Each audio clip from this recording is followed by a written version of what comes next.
ليه ما نعملش سد في آخر نقطة في النيل يمنع مياه النيل إنها تترمي في البحر؟ ليه ما نحولش المية دي على الصحراء ونزرع بيها أراضينا اللي لسه ما استغلتش؟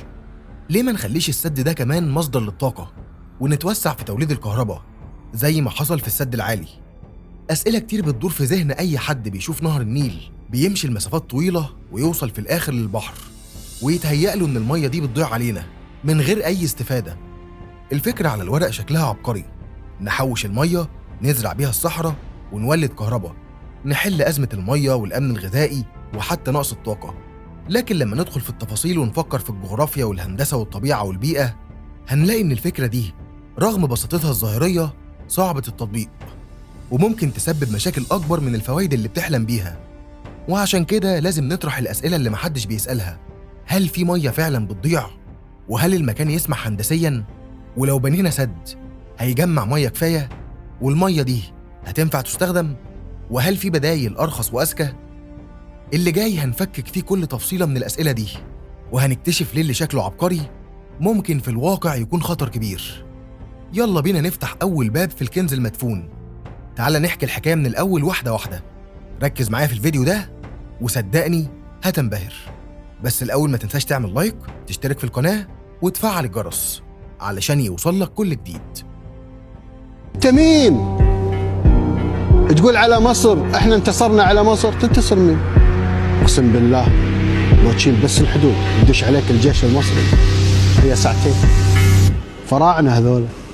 قسما بالله اللي حيقرب لها لاشيله من فوق وش الارض. أرضي وأنا حر،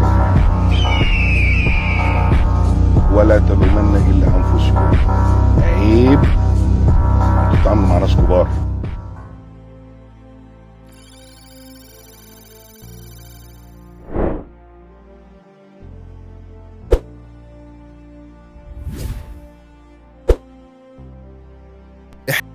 ناس كتير بتسأل سؤال بيبان بسيط في ظاهره، لكنه في الحقيقة أعقد بكتير من اللي الناس متخيلاه. ليه ما نبنيش سدود في نهاية فرعي دمياط ورشيد علشان نمنع إن المياه العذبة تروح البحر المتوسط؟ مش كده بنهدر مورد نادر؟ الفكرة شكلها عبقري، كأنك بتحوش المياه اللي بتروح على الفاضي. لكن لو بصينا على التفاصيل هنلاقي إن تنفيذ الفكرة دي مش بس صعب، لكن ممكن يسبب كوارث بيئية واقتصادية.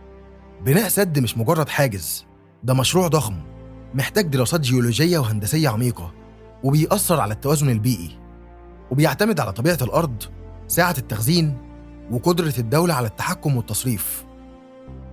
كمان المشروع هيغير النظام الهيدرولوجي الطبيعي للنهر، وده هيأثر على النظم البيئية وعلى حياة ملايين البشر في الدلتا اللي بيعتمدوا يومياً على المياه دي في الزراعة والصناعة ومياه الشرب. أي خلل في التدفق أو التوزيع هيكون ليه أثر مباشر على الأمن القومي المائي والغذائي.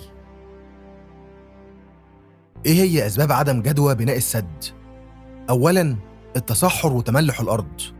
الناس كتير بتفتكر إن التصحر معناه إن الصحراء بتمتد وتغزو الأراضي المزروعة، لكن الحقيقة إن التصحر في دلتا النيل بيبدأ بشكل خفي، وهو إن التربة تفقد خصوبتها بسبب التملح. وده بيحصل لما مستوى المياه الجوفية المالحة يعلى، أو لما مياه البحر تتسلل تحت الأرض وتبدأ تختلط بالمياه العذبة بسبب غياب المياه العذبة اللي كانت بتضغط عكس اتجاه البحر. في حالة بناء سد يمنع المياه من إنها توصل للمصب، هنفقد الجزء الطبيعي اللي بيمنع البحر من التقدم، وهيبدأ يحصل تداخل ملحي في باطن الأرض.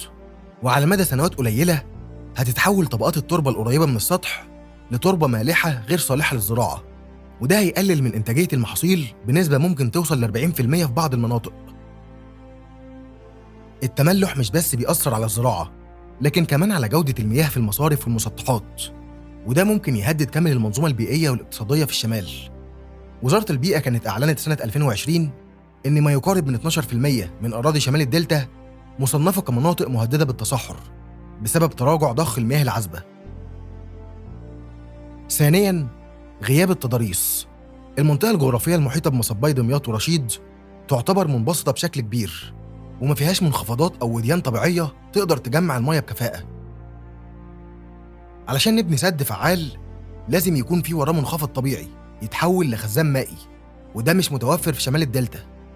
المنطقة هناك أشبه بصحن واسع مفرود، وبالتالي المياه هتنتشر أفقياً بدل ما تتجمع، وهتفقد جزء كبير بالتبخر والتسرب. ولو حاولنا نعمل خزان صناعي هنضطر نستخدم سواتر ترابية وحوائط خرسانية بمئات الكيلومترات، وده في حد ذاته تحدي هندسي ومالي. كمان هنضطر ننقل أو نزيل قرى وأراضي زراعية علشان نفضي مساحة التخزين، وده قرار سياسي واجتماعي صعب.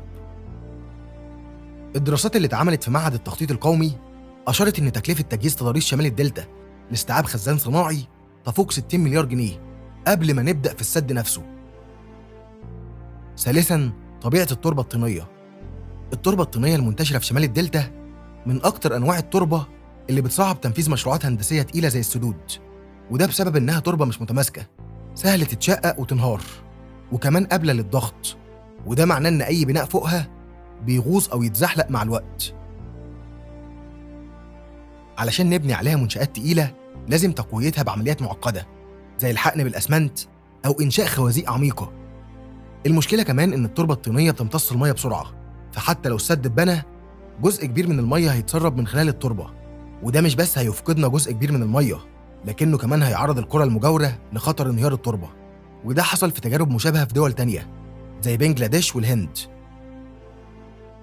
التقارير الصادرة من المركز القومي لبحوث الإسكان والبناء بتأكد إن أي محاولة لبناء سدود على التربة الطينية في شمال الدلتا لازم تسبقها عمليات تقوية معقدة هتكلف أضعاف تكلفة السد نفسه. رابعاً، خطر غرق الأراضي. تراكم المياه خلف السد بدون وجود نظام تصريف دقيق وسريع ممكن يؤدي لغرق آلاف الأفدنة من الأراضي الزراعية، خصوصاً في موسم الشتاء اللي بيزيد فيه منسوب المياه بسبب الأمطار. القنوات والمصارف الزراعية في الدلتا مش مجهزة لاستيعاب زيادات كبيرة في المياه، والسد هيزود الضغط عليها، وده هيؤدي لانفجار أو انهيار بعض الترع. في المناطق السكنية القريبة من المصب زي عزبة البرج ومدينة رشيد، ارتفاع منسوب المياه ممكن يهدد المنازل والبنية التحتية، خاصة إن أنظمة الصرف هناك مش مهيئة لكميات مياه ضخمة. سنة 2015 بعد موجة أمطار شديدة غرق أكتر من 3 قرى في كفر الشيخ جزئياً بسبب ضعف شبكة التصريف، فما بالك بقى لو في سد بيجمع المياه ومفيش طريقة لتصريفها. التكلفة مقابل العائد. أي سد في منطقة طينية ومنبسطة زي شمال الدلتا هيحتاج منشآت ضخمة علشان يكون آمن، زي حوائط خرسانية عميقة، نظام صرف، ومرشحات للتربة. تكلفة الإنشاء لوحدها ممكن تعدي 100 مليار جنيه. كمان هتحتاج محطات رفع عملاقة علشان تنقل المياه المخزنة للاستعمال، وكمان محطات مراقبة دايمة. المياه اللي ممكن تتجمع في النهاية مش مياه نيلية صافية، لكنها غالباً مياه صرف زراعي أو مختلطة بأملاح وملوثات، يعني هتحتاج معالجة قبل الاستخدام، ومعالجة المياه المالحة مكلفة جداً وهتحتاج تقنيات متقدمة. التقديرات بتقول إن السد لو اتبنى مش هيجمع أكتر من 2 ل 3 مليار متر مكعب سنوياً، في حين إن تحلية الكمية دي من البحر بتكلفة أقل وبجودة أعلى ممكن تكون أفضل اقتصادياً. طب هل في بدائل أفضل؟ قبل ما نفكر في بناء سد جديد لازم نفتكر إن مصر مش عندها سد واحد بس زي السد العالي، لكن في شبكة ضخمة من السدود والقناطر والمنشآت المائية المنتشرة على طول مجرى النيل والترع الرئيسية. مصر عندها أكتر من 20 قنطرة بتحكم تدفق المياه زي قناطر إسنا، نجع حمادي، وقناطر زفتة، بالإضافة للقناطر الخيرية اللي بتوزع المياه بين فرعي دمياط ورشيد. السد العالي نفسه اللي اتبنى في الستينات بيحجز حوالي 162 مليار متر مكعب من المياه، وبيوفر حماية من الفيضانات والجفاف، وبيولد كهرباء، وبيمثل العمود الفقري للمنظومة المائية في مصر. لكن حتى السد العالي ورغم ضخامته مش كفاية لوحده، علشان كده الدولة بتعتمد على حلول متعددة ومتكاملة لإدارة المياه. طب مصر بتعمل إيه دلوقتي؟ مصر بتتجه حالياً لمعالجة مياه الصرف الزراعي والصحي وعلى أعلى مستوى من خلال مشروعات زي محطة بحر البقر ومحطة الحمام. المحطتين دول مع بعض بيعالجوا أكتر من 13 مليون متر مكعب يومياً، وده بيوفر مياه تكفي الري مئات الآلاف من الأفدنة. التحلية بقت خيار استراتيجي خصوصاً في المناطق الساحلية، وبتستخدم تكنولوجيا متقدمة بتنتج مياه صالحة للشرب بدون التأثير على نهر النيل. مصر بتخطط توصل طاقتها من التحلية ل 8.5 مليون متر مكعب يومياً بحلول 2030. الدولة نفذت أكتر من 10,000 كيلو متر من تبطين الترع، وبتحول أنظمة الري بالتنقيط والرش بدل الغمر. ده لوحده هيوفر حوالي 5 مليار متر مكعب سنوياً من الفاقد. الدولة بدأت تنفذ بوابات تنظيمية على بعض المصارف والمصبات بدل ما تعمل سدود صلبة. البوابات دي بتسمح بالتحكم في كميات المياه الخارجة وبتمنع التملح وبتحافظ على التوازن البيئي. في النهاية، فكرة بناء سدود عند نهايات فرعي دمياط ورشيد ممكن تبان سهلة أو منطقية، لكن الحقيقة إنها غير عملية.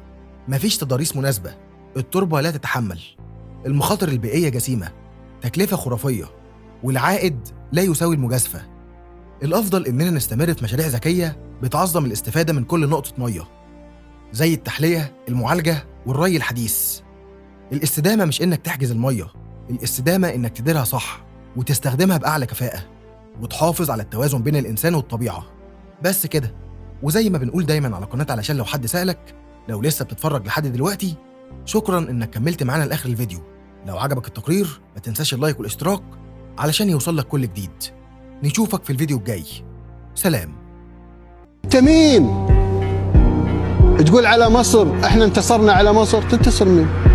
اقسم بالله لو تشيل بس الحدود يدش عليك الجيش المصري هي ساعتين. فراعنه هذول. قسما بالله اللي هيقرب لها لأشيله من فوق وش الأرض. ارضي وانا حر. ولا تلومن الا انفسكم. عيب تتعاملوا مع ناس كبار.